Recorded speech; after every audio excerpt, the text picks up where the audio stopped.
7.5 Areas of regular polygons and circles. Draw a diagram and write the formula with variables to solve. A high school running track surrounds a field that needs to be watered. Find the area of the enclosed track. If you know the length of the football field is 100 meters and the width is 63 meters. Leave the answer in exact form. I've also provided you the area of a rectangle is pi r squared and the circumference is 2 pi r. Because this problem is only about area, we will not need the circumference formula, but here it is anyways. So if you look at this figure, you are going to want to break this figure into the parts that we're talking about. So the outside circle is the track, but on the inside of the track is the football field. So that enclosed figure there is the football field. I know that this football field is 100 by 63. We also know that there's grass in the rounded parts, or the semicircles in this case. The semicircles on the outside, and that needs to be watered as well. So we need to find the area of these semicircle parts in addition, which is why we have this area of a circle formula.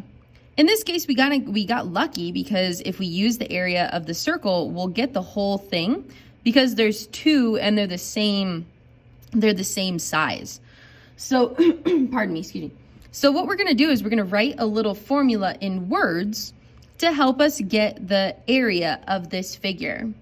So if we want the area of the field, using subscripts here, if I want the area of the field, I'm first going to find the area of the rectangle, just in words, and I'm going to add that to the area of these two semicircles, which actually just results in the area of one circle in this case. You could say area of two semicircles, but that symbol right there is for circle. So then how do you find the area of each of those? So if you find the area of a rectangle, it's just length times width. That's easy. Plus the area of a circle, which is pi r squared.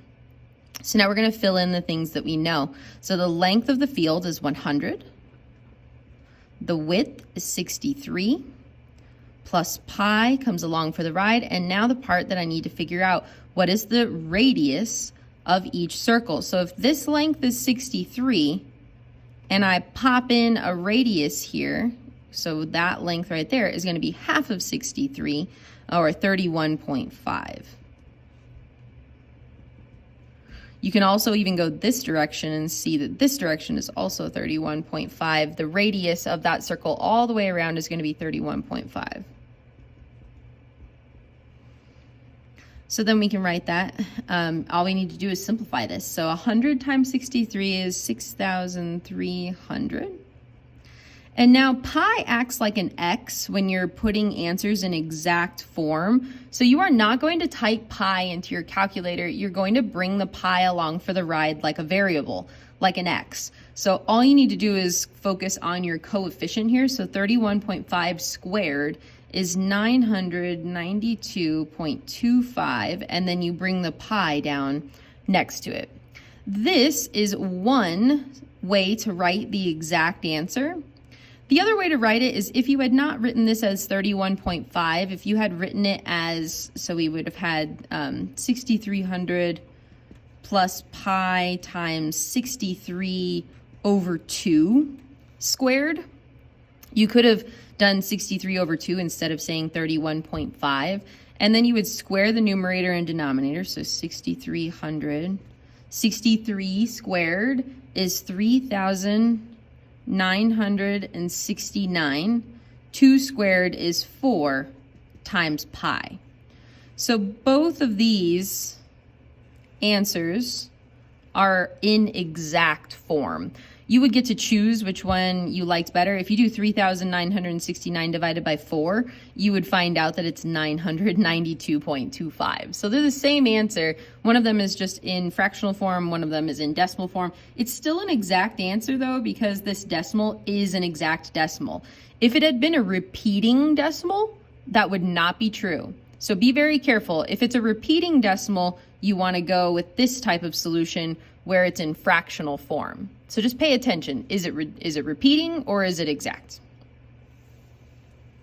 Okay, how would you find the area of this regular hexagon?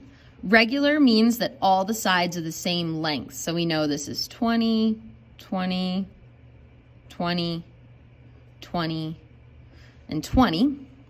Also, I know that each angle is the same size. So if you recall, this is quite a long time ago, but how you get the sum of all the angles of a figure like this is using the n minus 2 times 180 pattern, or 6 minus 2 times 180, 654 times 180.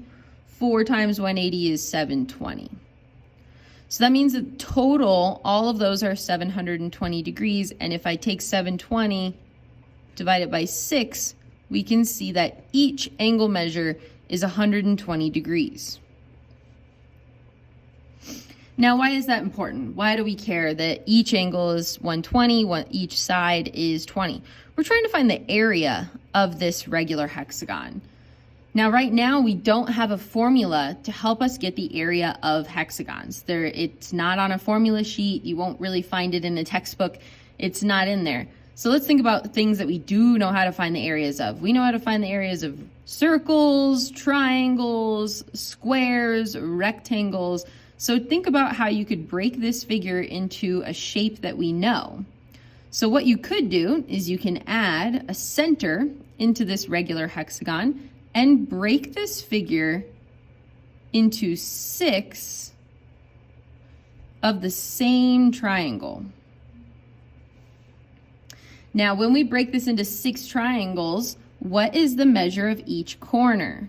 Well, if this is 120 degrees on each vertex, then each corner is going to be 60 degrees. Now, what kind of triangles have 60-degree corners? The type of triangle that has 60-degree corners is equilateral triangles.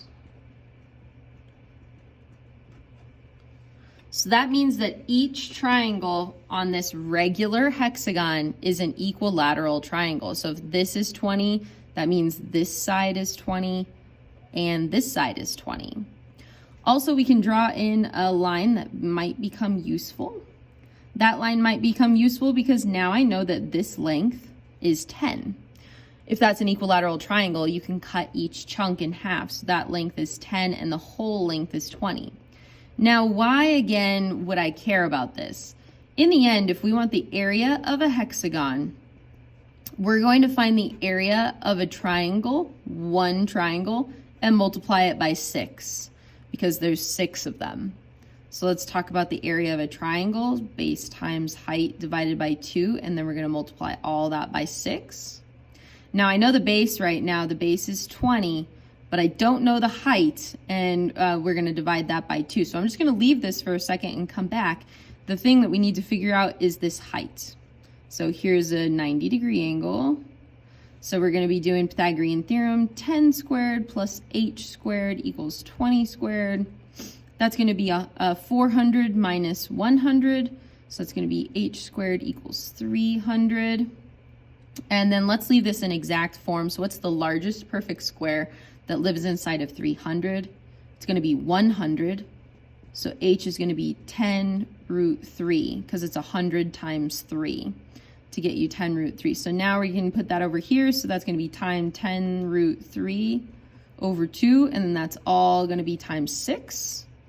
So we're just continuing to simplify. 20 times 10 is 200. 200 divided by 2 is 100. Root 3 times 6. 100 times 6 is 600 root 3. That's the area in exact form, no decimals, of this regular hexagon with a side length of 20. Now let's apply that and see if it works for another figure. How about a pentagon? Are the 3 sides of the triangle the same length like a hexagon? Well, let's see. What kind of triangle does a pentagon make? So 5 minus 2 times 180. 543, 3 times 180, 540.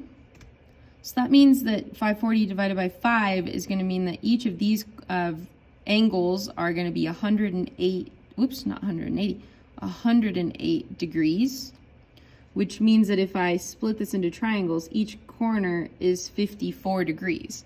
Is that an equilateral triangle? No. So just make a note that regular hexagons are the only polygon that creates equilateral triangles. Something to note. Regular hexagons are the only polygon that creates equilateral triangles. So if we were going to find the area of this pentagon, we would need to know this length down here. We would need to figure out this length to get the base, and we would also need to know this length or our height in order to get the area of this triangle. So now we're no longer going to call this height anymore inside of polygons. If you do the distance from the center of a regular polygon to its side, it's called an apothem. Apothem, and we use an A to represent that. Apothem is the same thing as the height of one triangle in a polygon. You're doing the height of one triangle in a given polygon. So if you think about what that's going to be in general, so if you have this X length here and you've got your A length here, and then you multiply it by 5 of the triangles, if say you get the area of this one and multiply it by 5, there's a pattern for that. And so now I am going to give you the formula for finding the area of polygons. So like I told you before, we didn't have the formula for the area of a hexagon, but now I'm going to give it to you. So if you want to find the area of a regular, and that's something to note, it must be regular and gone. So, and we're going to do this hexagon again. What you do is you have your number of sides. So in this case, it was 6 sides. And then you're doing your base times height divided by 2 for each triangle. So like here's my triangle times 6 of them. If you reduce this information, kind of rewrite it, if you do the number of sides times the base, so 20 times your 6, which turns out to be what we call a P, which stands for perimeter. So every time you're going to need your perimeter all the way around, times your height, which again, we're going to start calling that an apothem. You could still write it as H if you prefer, but note that it's the height of one triangle, and then you divide that all by 2. So now let's try this problem on again. It's the same one, but we're going to use our new formula, perimeter times apothem divided by 2. So if I want the area of this hexagon, the perimeter is going to be 20 times 6, or 120, times my apothem, which we calculated on the previous page. I'm not going to calculate it again, which was 10 root 3, all divided by 2. 220 times 10 is 1200 root 3 over 2, and 1200 over 2 is again 600 root 3. So we got the same solution a little quicker using this formula. You can still get the correct answer like we did previously, but this is a little bit more of an efficient method to get there. This is a new formula you should put to memory. This is the area of a regular polygon. The area of a regular polygon. Let's apply it to another problem. Find the area of the shaded region. So we just want these little bits of shaded. So let's write it out in words, what we're going to do. So if we want the area of the shaded region, we're going to take the area of the circle and punch out the pentagon. So I'm going to minus the area of the pentagon. So kind of like a donut, we take the area of the circle and we punch out the penta. So then let's talk about the formulas for each. The area of a circle is pi r squared. The area of the pentagon, and this is we're going to assume it's a regular pentagon. It doesn't say it in the directions, but I'll tell you it's a regular pentagon. So we're going to use our new formula that we just learned. So P times A over 2. And let's fill in some stuff that we know. So we got to do pi times radius squared. So let's think about what the radius is going to be. Well, this length is not the radius. This length is not the radius. But this length is the radius. That's from the center to the edge of the circle. If this length is 8, this is our apothem, then this length is also 8 from the center to the side of the polygon. If that whole length is 20, 20 minus 8 leaves me with 12. 8 and 12 make 20 along that line. So then our radius is going to be 12 squared. Now we want our perimeter. So we might have to do a little work. So we need to know this length here, this x length. So I'm going to draw in one more line. That's again from the center to the edge of the circle, which is 12. So then our Pythagorean theorem is going to be 8 squared plus x squared equals 12 squared. 144 minus 64, so x squared is going to be 80. Largest perfect square that lives inside of 80 is going to be 16 times 5, so that's going to be x equals 4 root 5, so this little piece.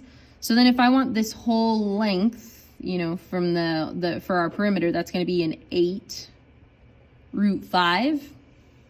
And then 8 root 5 times 5, or 8 times 5, so our perimeter is going to be 40 root 5, or you could have done, 2 times, so you could have done 4 times 10 to get 40 root 5. So then our perimeter is 40 root 5 times our apothem, which we don't have to calculate that one. I already know it's 8 divided by 2. Yay, so now we just need to simplify this. We're going to leave it as an exact solution. So 12 squared is 144 pi. 40 times 8 is 320. Root 5 over 2. 144 pi. And then 320 divided by 2 is 160 root 5. This is as far and as simplified as that answer get. Pi and root 5 don't combine together. If they had been 2 root 5s or 2 pi's, they would have combined together, but they do not combine together because they are different. They have their coefficients with different kind of variables, if you want to think about them like that, but they don't combine together. They're not like terms. Thank you.